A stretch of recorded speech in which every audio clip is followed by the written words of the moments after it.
Ito lagi ano? Bro. Ah. Si Bagsok no? Bagsok eh. Si Bagsok lagi.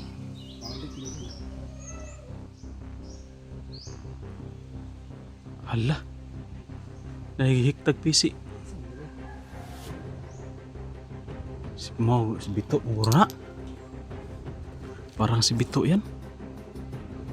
Totoo pala yung sinabi ni Bagsok.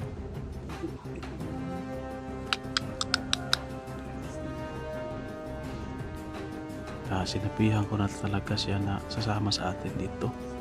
Ayaw. Ano yung nangyari ngayon?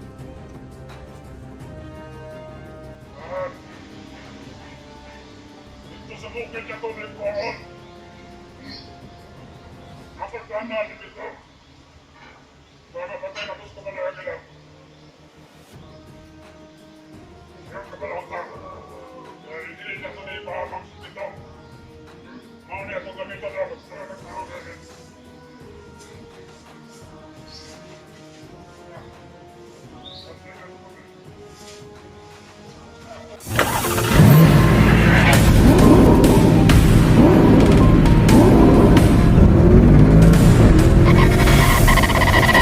So far away from home.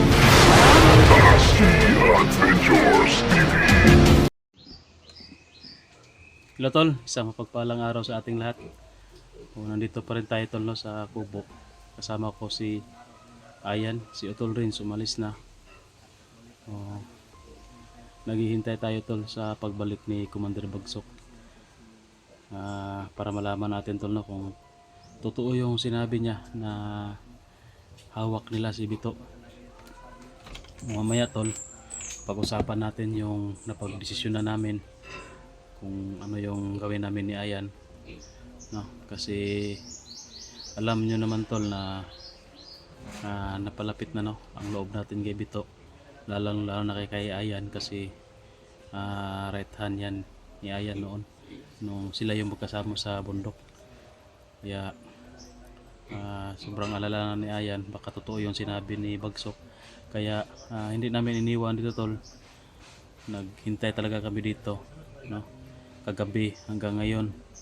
Hinintay namin na babalik si Bagsok, baka no, totoo yung sinabi niya. So sana tol no, nagbibiro lang si si Bagsok, sana lang siya, nilinlang lang niya kami. Pero malaman natin yan tol kung babalik si Bagsok. So hindi tayo pwede maka-expert tol, kasi sila na yung pumupunta sa atin dito. Hintayin lang natin kung ano yung mga mangyayari pa dito tol. Abang-abang kayo sa mga video namin. So magpapasalamat lang muna ako tol sa mga sumusuporta pa sa amin no, at nanonood pa sa mga video namin. Kahit na kaunti lang kayo tol no, lalo na yung mga solid natin na mula noon hanggang ngayon nandiyan pa rin. Maraming salamat talaga sa inyo tol, at sana bigyan pa kayo ng malakas na pangatawan no, para makapanood pa sa mga video namin tol. At maraming salamat po sa inyong suporta. Shout out po sa inyong lahat tol. Nandyan si Ayan no, kasama natin, nag-intro yan. Minomonitor natin yung paligid tol, at pinakiramdaman ko kung may mga presensya ba na malakas diyan sa taas.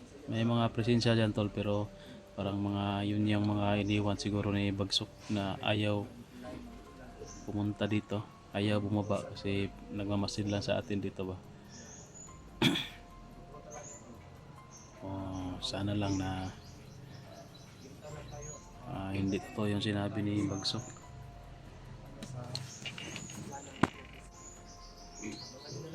May plano na tayo tol no, kung sakasakali na totoo yung sinabi ni Bagsok na hawak nila si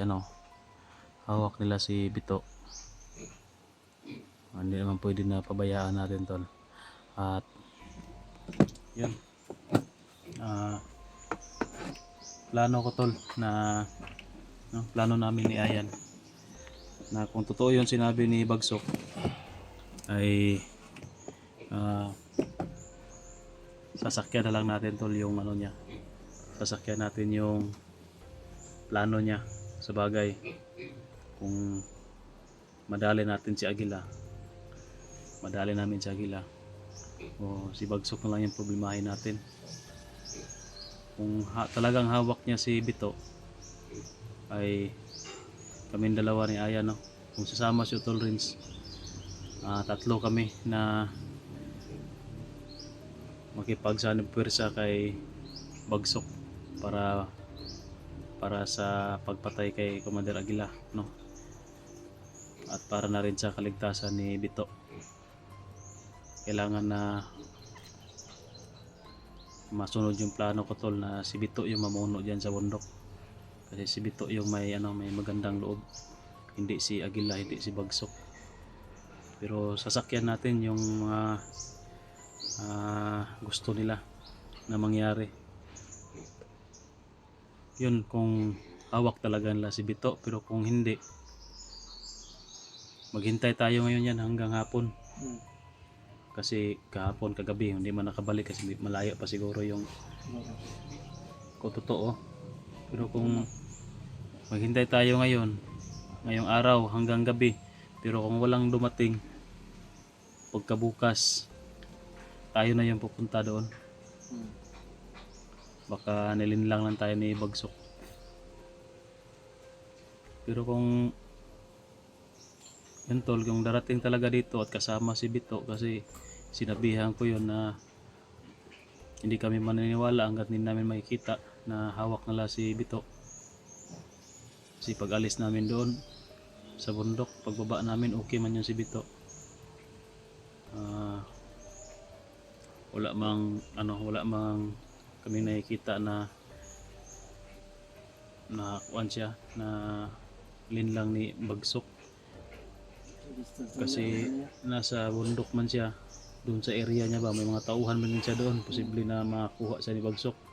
Pwera na lang kung naano siya ni Bagsok talaga, nalinlang talaga siya. Kasi baka siguro baka sinunggaban ba, o baka nilusob ni Bito si Bagsok ba, baka nagkasagupa sila. Kasi gigil na gigil yung si Bito kay Bagsok, baka kinuha na yung plano niya ba, i-execute na niya yung plano niya, baka natalo kaya yung nahuli, takpan. Kasi gigil na gigil si Bito kay Bagsok. Saka alam din ni alam din ni Bagsok kung ugnayan natin kay Bito.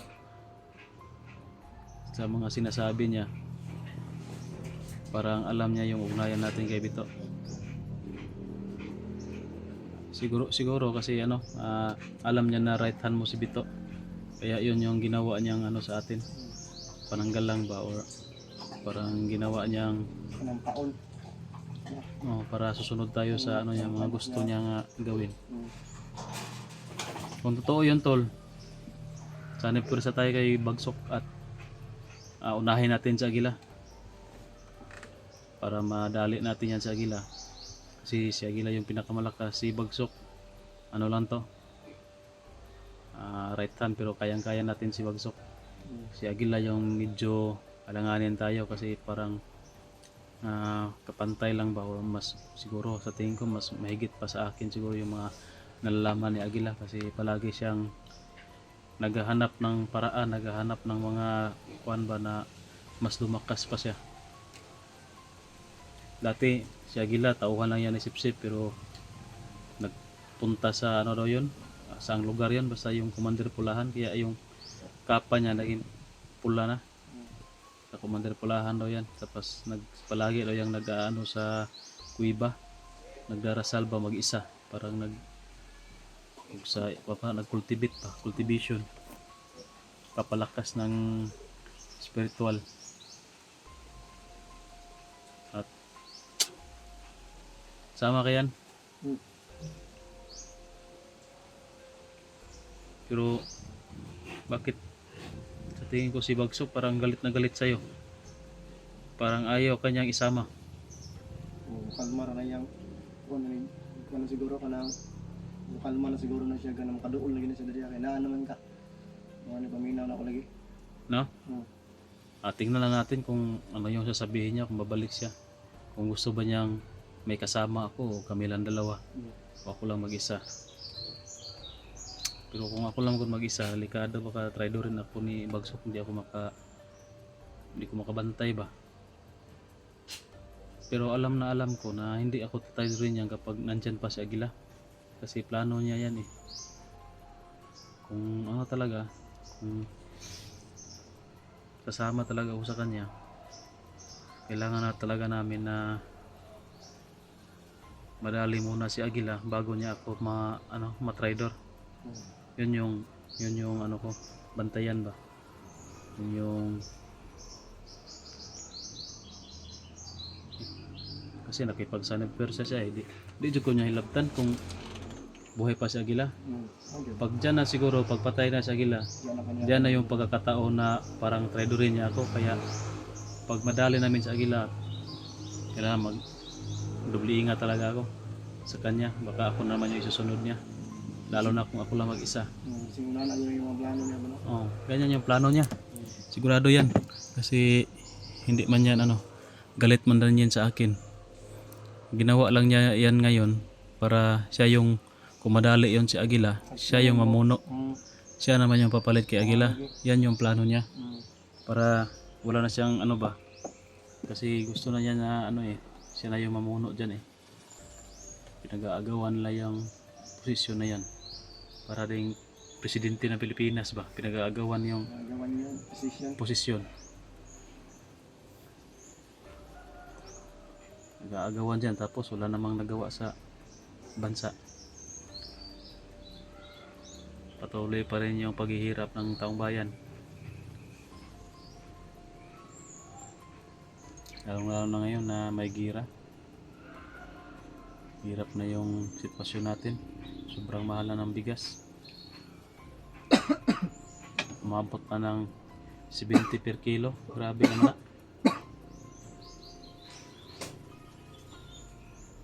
Nakay 500. Mag 6 kilos ra. Problema magnali. 7 kilos. Problema magnali 500. Mugani Kasi saging igabon ta padulungan eh.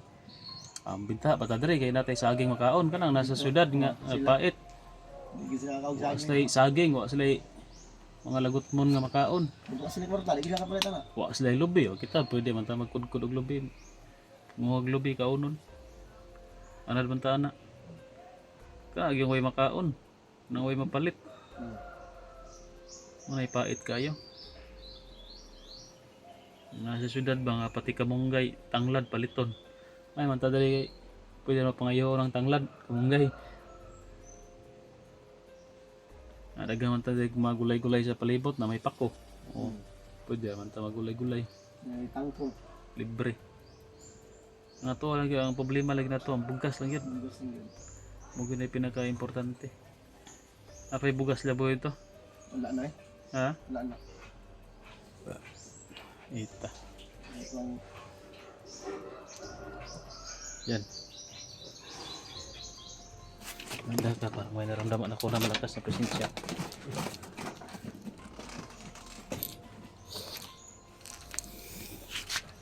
Iye, nakatsinilas na ko na.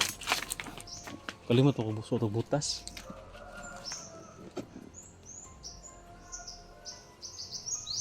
Parang may malakas na presensya na akong naramdaman. Yung baril ko. Kunin ko muna yung baril.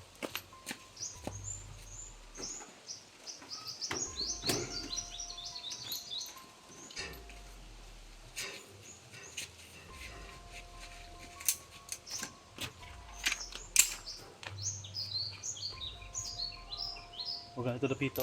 Ha? Huwag ito dapito. Ito banda. Tama.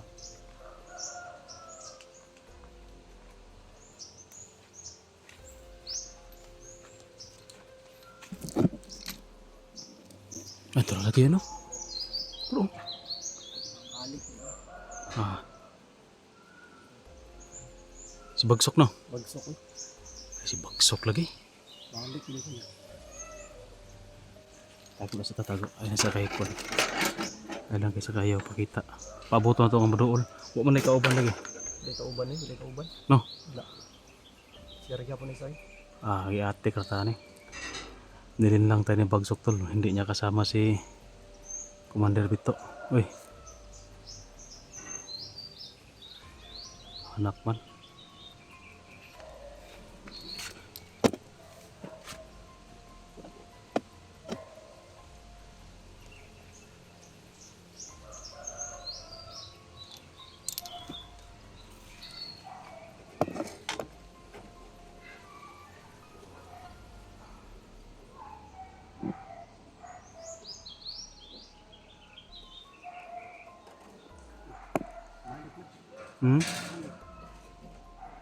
Nakita ka niya? Wala. Basta nakita na sa tuwa ba? Murang nakasagap na sa kong presensya. Balik man. Balik yun. Asa ka na siya badong?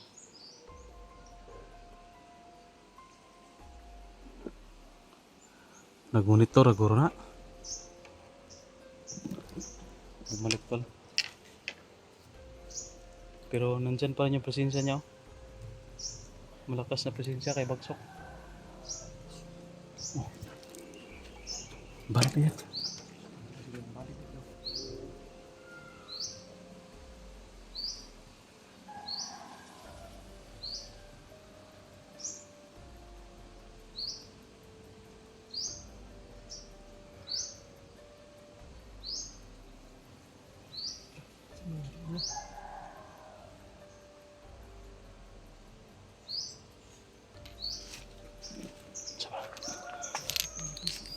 Ha?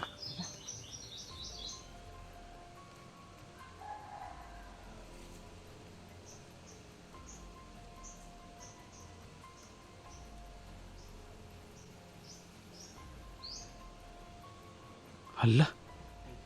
Nahihiktag pisi. Si Bito mura. Parang si Bito yan. Totoo pala yung sinabi ni Bagsok.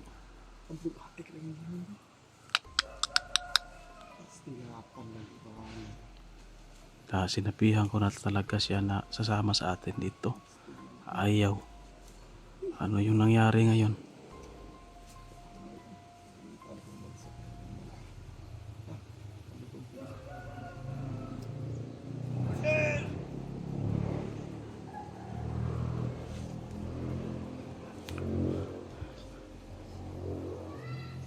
Pagkawalan mo yan, Commander!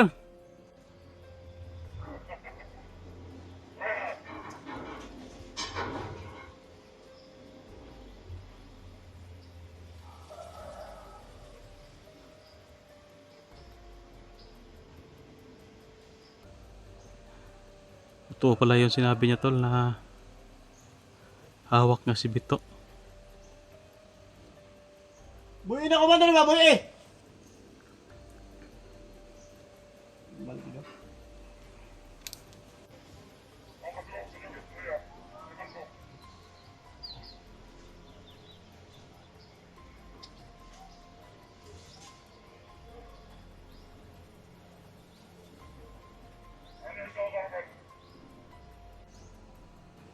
Wala may kauban nga meron duha.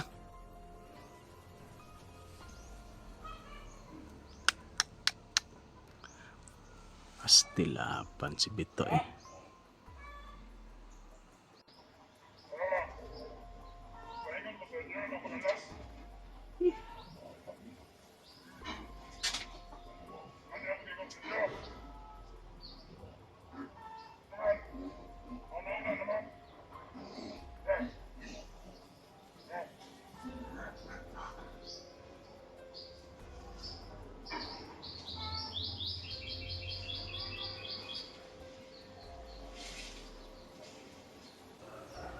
Ay kumpiyansa ay pagawas yan kay na mga tauhan sa babaw. Pasig tirahon ka ba? May problema sa kuha kay hindi man mo tiras kuha kay naman ikituyo sa kuha ni.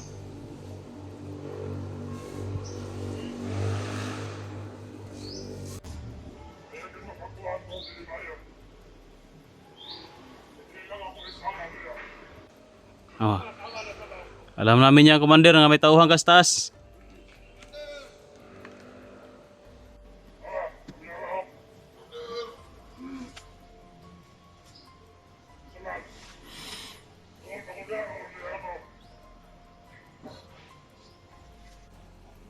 Buhi na bagsak! Buhi ba, buhi!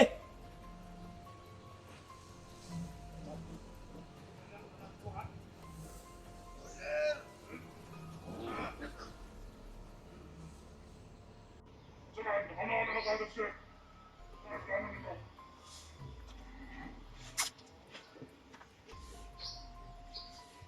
Wala tayong magawa yun, tol.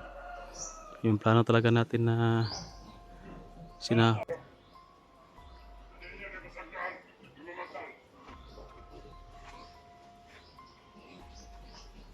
Nawa, ano ang inyong nagipilito sa bukid?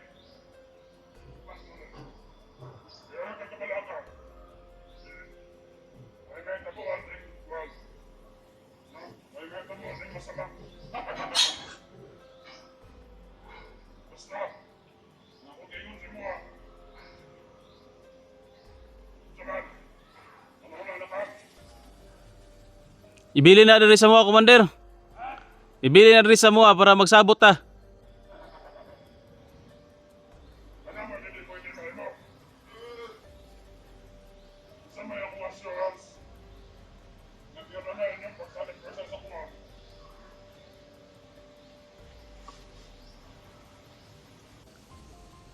Ay kabalaka kay tabangan ta kapag patay ka agila. Ibili lang na sa mga na si Bito dari. Dito sa bukid niya ito na iparon. Nakultaan na,